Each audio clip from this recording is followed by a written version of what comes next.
시청자 여러분 안녕하십니까? NBN 이슈 브리핑의 강상구입니다. 오늘도 역시 각 언론사들의 보도 내용에 대해서 비교하고 정리해보는 시간 가져볼 건데요. 오늘 오전 중에 윤석열 대통령과 한동훈 비대위원장이 대통령실에서 만나서 오찬을 가졌죠. 이에 대해서 각 언론사들이 어떻게 보도했는지 그 내용을 한번 살펴보겠습니다. 21일부터 시작된 윤석열 대통령과 한동훈 국민의힘 비대위원장의 갈등이 23일 충남 서천 특화시장 화재 현장에서 봉합된 바 있습니다.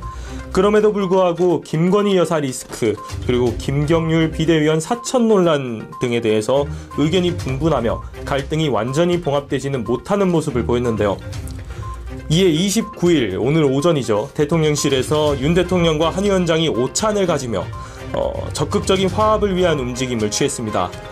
해당 소식에 대해서 각 언론사들이 어떻게 보도했는지 하나하나 살펴보도록 하겠습니다. 그럼 조선일보 보도 내용부터 살펴보겠습니다. 조선일보는 윤 대통령, 한동훈 위원장과 오찬 23일 만남 후 6일 만이라는 제목으로 보도를 했고요. 대통령실에서 새롭게 구성된 여당 지도부와의 만남 차원이라고 밝혔다고 보도했습니다. 두 사람의 갈등에 대해서는 지난 21일 국민의힘 공천과 김건희 여사 명품 가방 수수 의혹 대응 문제 등을 놓고 정면 충돌했다고 적었는데요.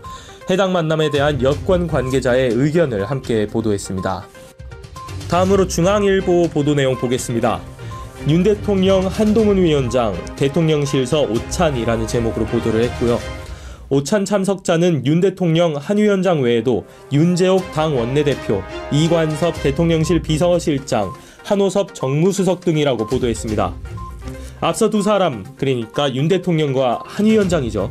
이 두 사람이 윤 대통령 배우자 김건희 여사의 명품 가방 수수 논란 대응을 두고 충돌했다고 정리했습니다. 자세한 보도 내용은 만남 자체에 대한 간략한 전달 위주로 보도를 했습니다. 다음으로 동아일보 보도 내용 살펴보겠습니다. 윤, 한동훈, 대통령실서 오찬, 서천 만남 이후 6일 만이라는 제목으로 보도를 했고요. 지난 23일 충남 서천 화재 현장에서 만난 이후 6일 만의 재회이자 비대위원장 취임 한 달 만에 이뤄지는 식사 자리라고 보도했습니다. 앞서 중앙과 조선에서 보도한 대통령실의 이번 만남에 대한 설명과 참석 인원 설명이 모두 포함됐고요. 그리고 앞서 발생한 윤 대통령과 한 위원장의 갈등에 대해서 비교적 간략하게 짚고 마무리했습니다. 다음으로 한국일보 보도 내용 살펴보겠습니다. 윤, 한동훈, 용산 대통령실서 첫 오찬 이렇게 보도를 했고요. 내용상 특이점은 없었고 간략하게 이 둘 사이에서 발생했던 갈등 내용이나 이날 가진 오찬에 대한 내용에 대해서 굉장히 간략하게 요약해서 보도했습니다. 마지막으로 국민일보 보도 내용 살펴보겠습니다.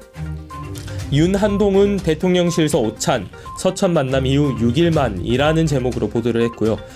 내용상 동아일보 혹은 한국일보와 거의 차이가 없었습니다. 오찬이 이뤄지는 점, 오찬 이전에 발생한 갈등과 봉합 시도에 대해서 간략하게 정리하는 수준으로 보도를 했습니다. 그리고 이 보도에 대해서 모든 언론에서 보인 특이점이라면 공통적으로 서천 화재 현장 앞에서 윤 대통령과 한 위원장이 만나 악수하는 사진을 사용했습니다. 네, 지금까지 윤 대통령과 한 위원장 간의 오찬에 대한 각 언론사의 보도 내용 살펴봤습니다.